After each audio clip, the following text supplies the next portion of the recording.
Can you survive living in a supercar for 24 hours? We're about to find out. We're gonna drive this R8 from Canada to Compton, over 2,000 kilometers, 23 hours of driving through some crazy environments to find out the car survive, will I survive, and guess what? There's rules, the code of the road. Before we get to the rules, let's go over the car. 2010 Audi R8 featuring the V10 5.2 liter Lamborghini engine in the back. Same engine as the Gallardo. This car is gated, so it is manual. It's been modified, not for this trip, but in general. I want to build the ultimate daily driven supercar, and that's what this is. Now, I coined the term Rally R8, but it's more than that. It is the ultimate daily driven exotic. I want this car to go anywhere and everywhere. If I want to take this car to Africa, Antarctica, wherever it is, I want this car to be able to do that. So it's more than a rally car, it is the ultimate car. And what I've done so far is pretty crazy. Let me show you. We have a 2-inch lift, and we have these braid rally wheels with a functional beadlock system on these Falken all-terrain tires, which are, yes, snowflake rated, perfectly designed to fit the car. It operates perfect. This car is all-wheel drive, and with these tires and these wheels, we should be able to get to almost anything. If we get deep snow, we can air out thanks to the beadlock system. Now, since the last video, I've modified the roof of the car with this Eurowise roof basket. You can see it here. So it's actually bolted to the car. It has obviously our spare wheel, and we have a light bar for our friends at Baja Design. We're gonna need the extra lighting, especially with my old man bad night vision. I actually have a lot of surprises. That's why I have to get this car down to LA as soon as possible for the build to begin. We have fabrication, we have third-party suppliers to add things like more power. So there's a huge plan in the works, but we have to get the car down there. And to do that, there's a code to the road. That's right, we have rules for this drive. Number 1, if we see a hitchhiker, we're gonna pick them up. Number 2, if somebody breaks down, we're gonna help them. And number 3, we can only eat and get anything we need from a gas station. So the next 24 hours, all I can eat is food I find at a gas station. This is gonna be miserable. Bit of context, Gumball 2022, we did Toronto, Miami. 22 hours, 10 minutes, 2,400 kilometers, okay? We're about to do Kelowna to Compton. 22 hours, 43 minutes, 2,205 kilometers. So we're basically doing a Gumball rally in 24 hours. I really didn't plan this out. All right, you guys, let's go. We've got a hell of a drive ahead of us. By the way, I noticed something. The wiper blades in this car pretty much dead. And that's gonna be a problem when it gets late and there's reflections on the road, but we've got rules. Unless I can buy it at a gas station, I can't buy it. I have not done an alignment yet, so, well, look at the wheel. It's gonna be a bit sloppy, but there is a snowflake, so odds are we'll see snow very, very soon. But what we'll see is customs. I've never driven this road before. It is the road less traveled, it's the mountainside. It is through all the crazy elements, not the main 5 freeway. So we're not going through Vancouver in Canada, we're going straight down through Oliver. There's a border crossing there. I've never done it before. I don't know what they're gonna say about this car, the fact that we've got things like the light bar, the tire on the roof. About 2 years ago, there was a huge landslide and this entire road was wiped out. There's no way to access this part of British Columbia, which is a real pain for people. And here they are 2 years later, still trying to deal with it. But look at the mountain. Basically wants to slide right into the lake on this side. And this is a pinch point. This is it. This is the only way to get by. You can see even now, years later, how they've just gotten 2 lanes open to the 4 we had before. I suspect the route we're taking is very desolate and small towns. I don't think we'll see a real city, like a big city, for 14 hours. As far as sleep goes, I'm gonna try to go as long as I can. Better for us to push through the night as much as we can than it is to kind of, want to be driving during rush hour during the day. The tire's causing some wind noise, a bit of a whistle. It's not awful, but for 24 hours it might be. So we're gonna do our first gas stop, top up fuel, and find some breakfast here at the OK Falls convenience store. I figure 2,000 kilometer drive, 400 kilometers to a tank, 5 gas stops, probably 6. Actually matches my car. I got some cool stuff for us. Things you can only get in Canada. It's a Canadian staple. It's ketchup chips. Smarties, they're actually different in Canada. It's chocolate with candy on it. We have a protein cookie, a few of these Fairlife's Core Power. This is my breakfast. It is a cream Danish. It's awful for your body. And then I've got a Big Turk. I think this is actually from the UK. We'll leave that later. Just got paid, mama, what's up? I'm too blessed, no love. I'm way up, I'm stuck. Feeling good tonight. I came out with the hood tonight. Which one of y'all boys would tonight? 20 minutes to go to the border. I have not seen one police officer this entire drive here in Canada, which is a good thing. If they see us, we are for sure getting pulled over. A bright red R8 with a tire on the, there's nothing going on here. This is a very small town and they'd have a lot of fun with us, so we don't want to get pulled over. Canada's not like the US. In the US, we have auto allies, which I'll explain later. Canada, You got nothing. And the judge, we're on the cop side. And here, they have a thing called a VI. So in the US, you have a state rep. It's for the extreme situations. Here, the VI is kind of the same thing. Essentially, if you don't get it done, you can't get your car registered. Your car is actually not allowed to be on the road anymore. And they don't really need a reason for it. And they basically hand it by default. So they'd see this car, be like, yep, VI, yep, VI. So we don't want to do that because that would really screw up our travel plans right now. Look, I get it. Social media nowadays, it's all the one-sided good times, such as the travel photos, the outdoors, the fancy cars, and it creates that feeling of missing out. And I get it. I'm on the same social media pages you guys are. I'm seeing the fancy cars, the fancy lifestyle, and I even feel like I'm missing out. Thankfully, today's video sponsor, BetterHelp, can connect you with a therapist that can provide support. The majority of BetterHelp members seek support for anxiety, and 69% of members report improved anxiety symptoms after just 6 weeks of therapy on BetterHelp. It's easy to start. Just fill out a questionnaire and you'll be matched with a therapist in as little as a couple of days. They carefully make sure therapists on the platform are well qualified, and their customer support team is there to help you if you have any questions. With over 7,000 reviews and a 4.3 rating on Trustpilot, BetterHelp is a platform you can trust. Click the link in the description or go to betterhelp.com/DDE and get 10% off your first month of therapy. And if you feel that your therapist isn't the right fit, you can switch to another one at any time, no extra cost. So click the link in the description or go to betterhelp.com/DDE to get 10% off your first month of therapy. We take our job seriously, we take our physical health seriously, we even take our car's health seriously, but it's time to take your mental health seriously. Let BetterHelp help you roll over your anxiety so that it doesn't rule you. Click the link in the description or go to betterhelp.com/DDE to get 10% off your first month of therapy. Oh, there's a border just stuck up on me. I wasn't even ready for that, so we put that there. To the USA. Morning. How are we doing today? Good, how are you? So it's a mid-engine, or is it a rear engine? It's mid-engine. Okay. This is a V10. So how much did it cost? I just bought it about a month ago. It was $122 Canadian. Okay. And then I put it in the 2-inch lift, the wheels, the roof rack. That's fine. I was actually expecting being Audi and one of their sportier models. I was expecting closer to 200,000. It's a 2010. Oh, okay, that makes sense. So David. Yep. So where are we going today? Los Angeles. I have an L1A visa on page 16. I usually do a week on, week off. We fly back and forth, so I reside in Canada. Okay, so normally fly back and forth. Why the vehicle this time? Well, I want to do a road trip because I was going to ship it and drive it down in the US for a little bit on a road trip, but I thought I'd just do the drive. I've never done this route before. I usually do Coquihalla to Vancouver, then the 5 down. Okay. So I thought I'd do this way. It's a beautiful drive. Okay. Bringing anything with you today? Nothing. Any fruits, vegetables, meats? All I have from the gas station, I have chips. I'm like, no.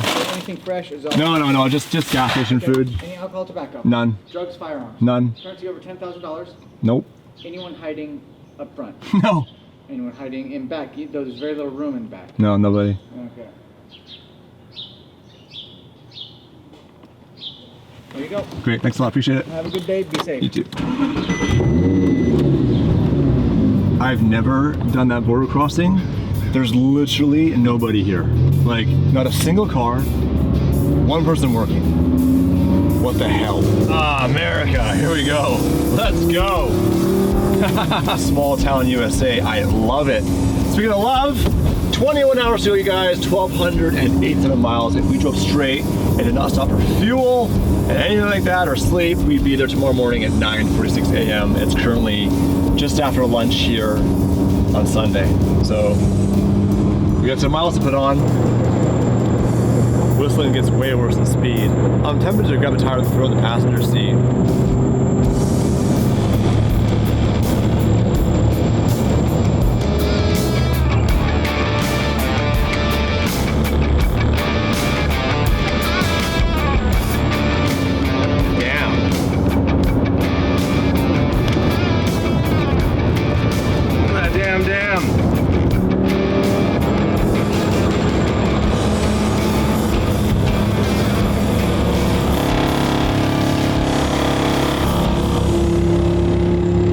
Is making some noise.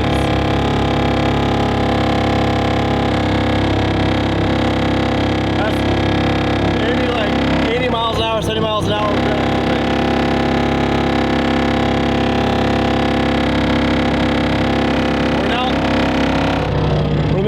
like there's nobody around us right now.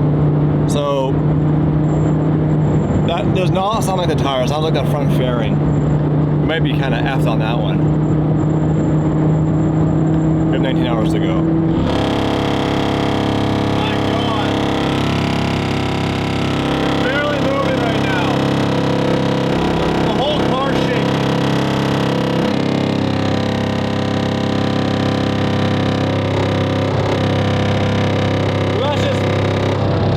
Miserable.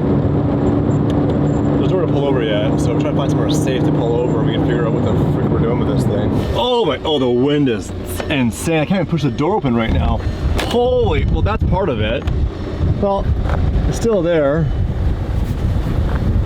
So, I apologize if the wind's a factor right now. I can't do anything about it. When I first put this roof basket on, we didn't have this piece here, and this made that awful noise. And this is here to eliminate it.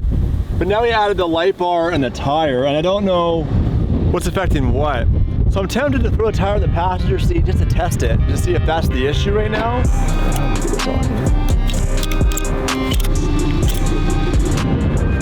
Oh my goodness, there's a lot of weight up here.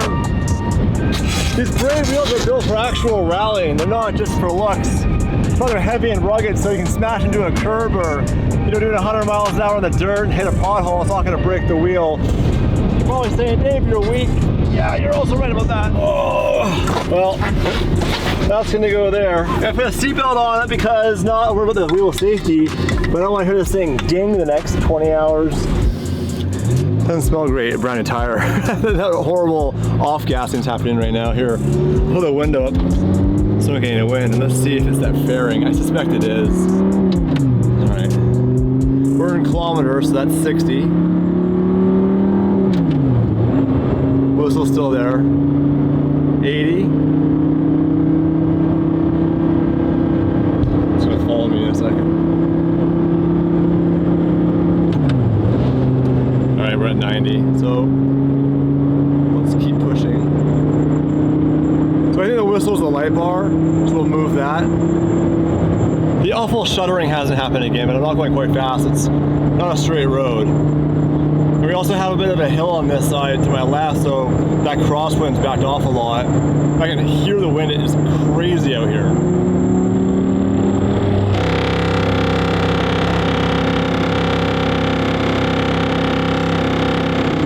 So I have a decision to make right now. Do I pull the light bar off and lose a lot of visibility at night, or do I suck it up?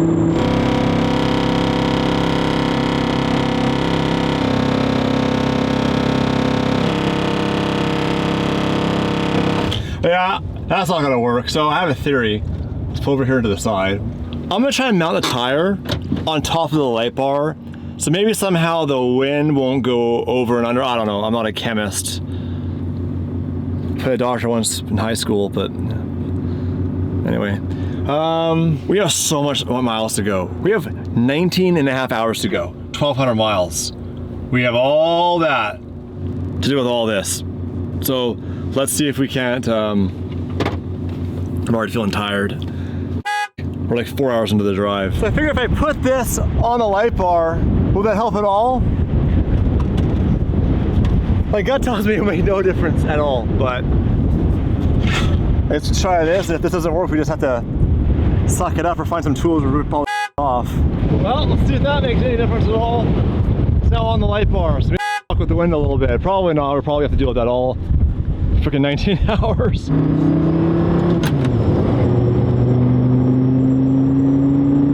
The wheel has gotten worse. I can live with that. Hopefully.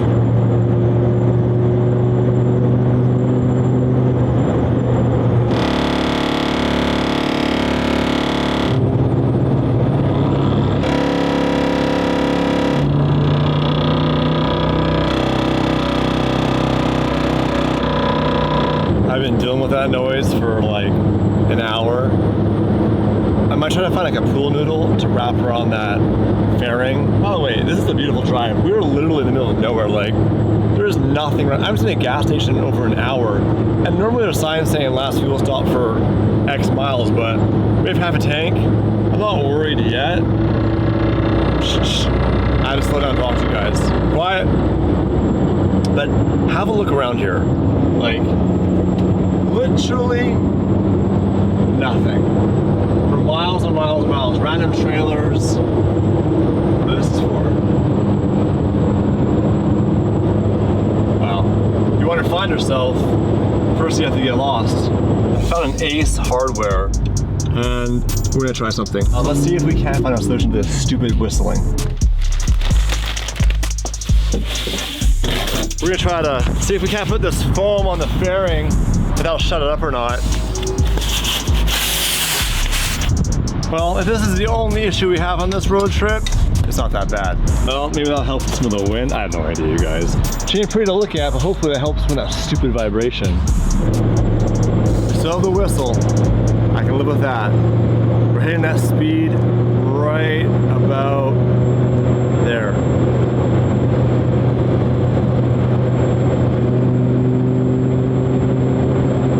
Past the speed, high crosswind. Oh my God, I think we solved it. Oh, that was worth the time. I was stressing about like the half an hour I spent doing that, 20 minutes. I was worried about my ETA, but I would not have made that entire drive with that rattling. The whistling, I can handle that. We still have our light bar, so we'll still have some better night vision because we're losing light, probably have 2 hours of light left, and it looks like we're driving into weather. Next we need to fuel stop, and we can punch through and go, I would say probably another 8 hours, 9 hours today, and then tomorrow morning, I'll probably sleep for four hours at the max, and then look at this, we're getting passed by whistling diesel right now.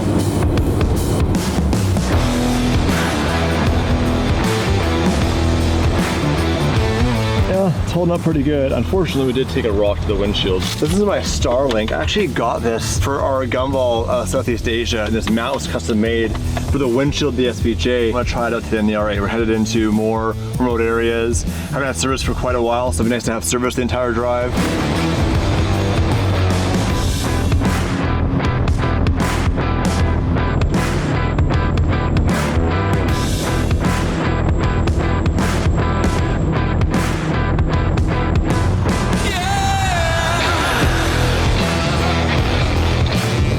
16 hours to go, and we've got some serious rain action. Now, if you've noticed, we're going up a mountain right now.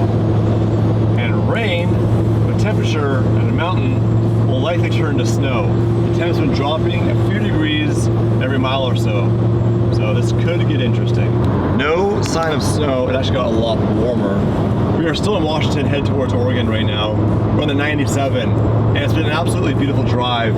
And thankfully, those foamies have done the job. We have no more of that awful rattling. A bit of wind noise, but it's definitely doable. Now that Starlink, it doesn't stick. The windshield is curved, horizontal and vertical. So there's no flat surface in that glass for the sticky pads to stick to, so that's not gonna work. If we needed to, we could pull over, throw it on the roof in an emergency to get data. But as far as the drive goes, we're going on the old school way of no connection, no service. No sign, but that river separates Washington and Oregon. So there's Washington, this is Oregon right here.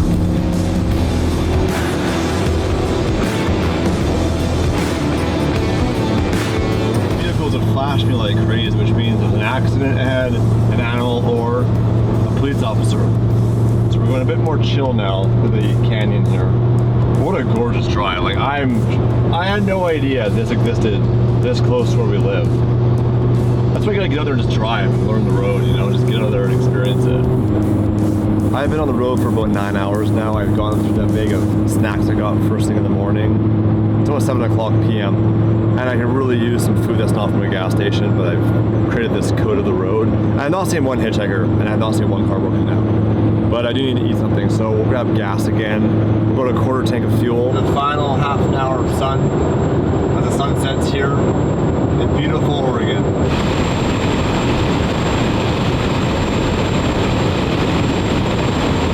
I really hope that gas station's open because we're pushing our fuel, and as you can tell, literally nothing. You gotta be freaking kidding me.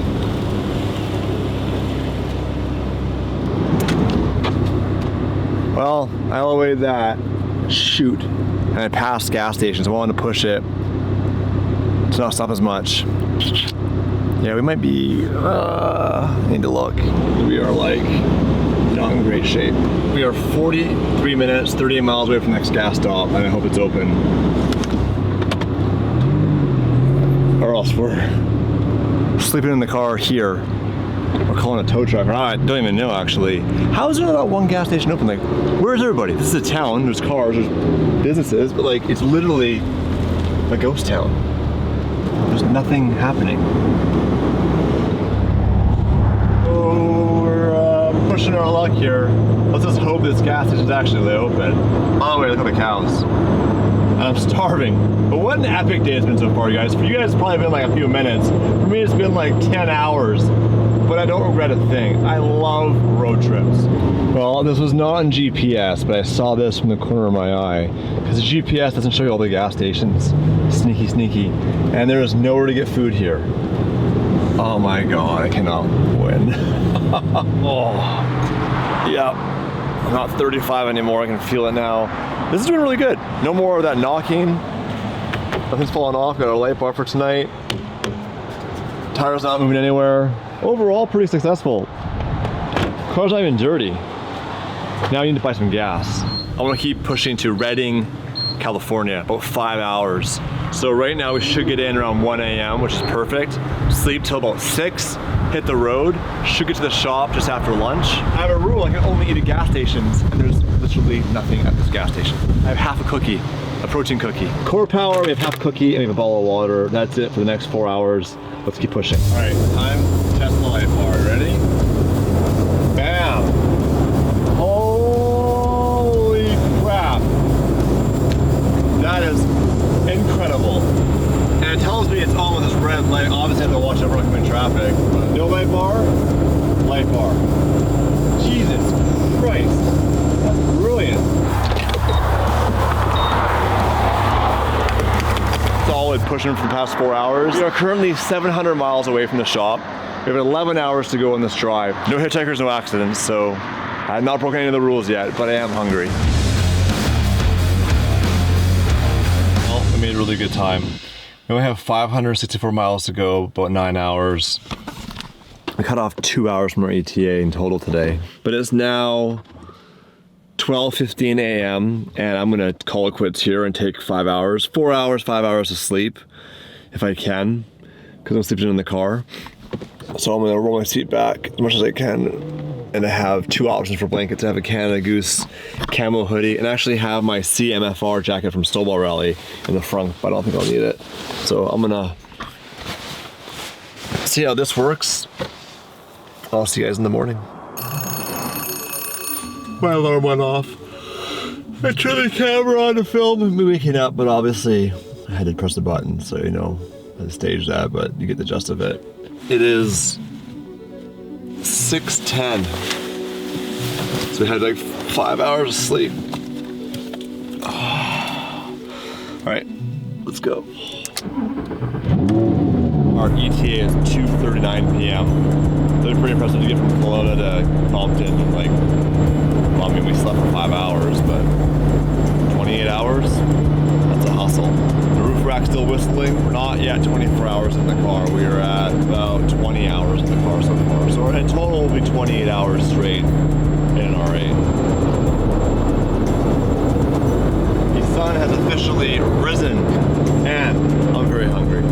All I've had is the food I had at the first gas station. Everything last night was closed, as you saw. And I haven't stopped yet for fuel this morning.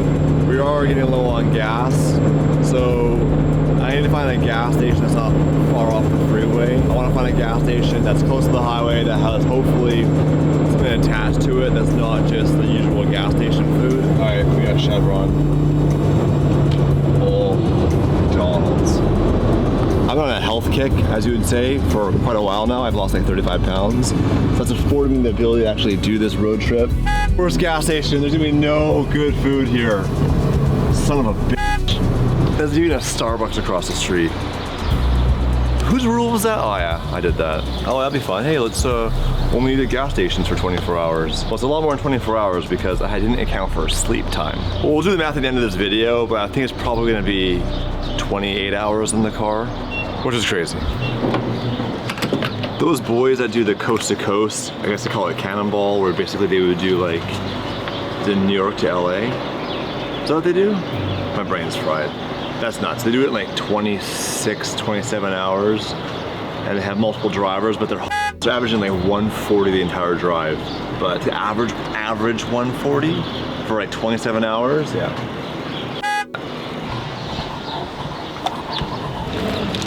Well, that's what constipation looks like.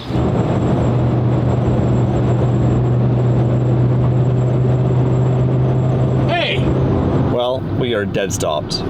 So, construction or something. But I'm watching my ETA go from doing really good to not great. And these are the things you can't plan for. ETA is now 2:35 p.m. I had down to 2 o'clock, but with the fuel stop in this, we're not on the right path. We got some police action up here in the middle. I see some tow trucks, so I'm assuming there was an accident. There's backup. I apologize for my windshield. It's absolutely disgusting, inside and outside. I don't know what happened, but it's gotten way worse. Now, before you comment, I did say that the code of the road is if there's an accident, we pull over to help. However, I should clarify, when there's police and EMS and fire already there, they will kindly, or not so kindly, ask me to leave because I'd only get in the way.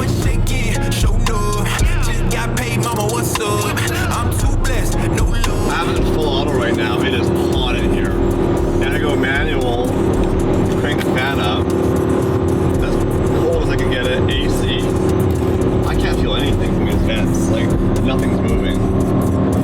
So maybe the motor's blown, the fuse is blown, I'm not sure yet. So we're sweating in this R8 right now, ironically. It was freezing at one point. We were about 1 degree above freezing. Now I'm literally gonna figure out how to cool off in here. I roll down the window. That's so cool, they're crop dusting. A helicopter. Okay, man. Look at that.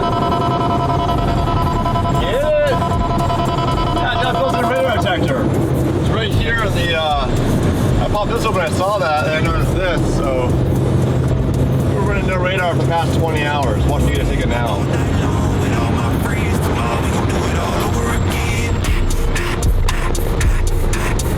Final 3 hours and 30 minutes. At this point, honestly, I'm on autopilot. If you've done long drives, you know what I'm talking about, but essentially to a point where you're not even conscious, you're just acting. That's one with the highway. And you think you keep on going and going. I'm way more tired today than yesterday. And yesterday we put on like, whatever, 14, 16 hours, whatever it was. Today's considered a pretty short day. Our ETA is 2:30. We gained back 18 minutes. I really want to be 2 o'clock, but there's just too much traffic now to really make it any time. This road is sketchy. Because of the issue with the alignment, when it bounces, the car gets thrown around a lot. Anyway, we're in the valley, very close now, under 2 hours, but look at our windshield. We've got a massive crack. That little rock trip, as soon as the temp jumped up to 25 degrees here, that happened. So, we gotta add a windshield and apparently a blower motor to the lift. Well, this is it, final push. Unfortunately, well, it's LA, what do you expect? Our crack's grown quite a bit. I was able to get a sandwich and a core power at the gas station. And it is hot, it is 35 degrees centigrade. So, whatever that's in Fahrenheit, it's hot. It's a hot day here in Los Angeles. I'm wearing the same clothes I've worn for the past, I don't know, 28 hours. But it's gonna feel good to get to the HQ and then get this car dialed in. We have a full build plan. That's the whole point of driving it down. By the way, I mentioned this yet. These shocks are all completely blown. When I bought the car, I had a PPI done in August. They told me that all the shocks were blown. So JRZ is making me custom coilovers. They're not done yet. But I knew they were already leaking, but they're completely shot out. This car's bouncing like a 64 Impala.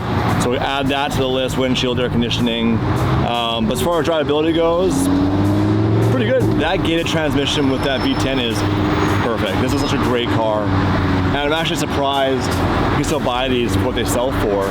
If you don't recall, I paid 122,000 Canadian, so around $80,000, $85,000 for a gated V10. If that was a Gallardo, a 2010 LP Gallardo, times 2.5. And yeah, the sound is different, I'm not gonna argue that, but as far as the drivetrain goes, it's literally the exact same thing.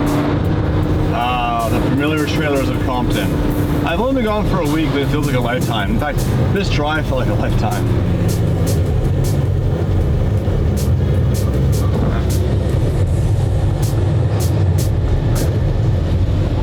Hey, I got vlogs on vlogs. You're shining your light in my camera. That doesn't work for vlogging. Welcome back. The car's a bit broken. Welcome back. Holy crap. How are you? Dude, how are you? How was the drive? Really good, actually. It went really good. This thing's sick. I haven't seen this yet. We had some issues. We had a little bit of wind issue that was so bad you couldn't even see straight, so we added some foam add-ons. So the wind noise was vibrating like, dude, so bad. I thought it was a tire, so I had the tire in the passenger seat for a while. Yeah. It was all messed up, so I gotta deal with that. That eliminated it though? Yeah. Wow. Yeah, I went through Ace Hardware in Washington. pretty cool. Shocks are blown, but I have new ones coming, so it's a bit bouncy. This thing get any looks while you're driving? Oh yeah. People, what the hell? Especially in the smaller communities, we don't see supercars. Like, that's the best part of road trips. You go through the small towns at 2 in the morning, and they're like, what the hell is this thing? This thing's cool.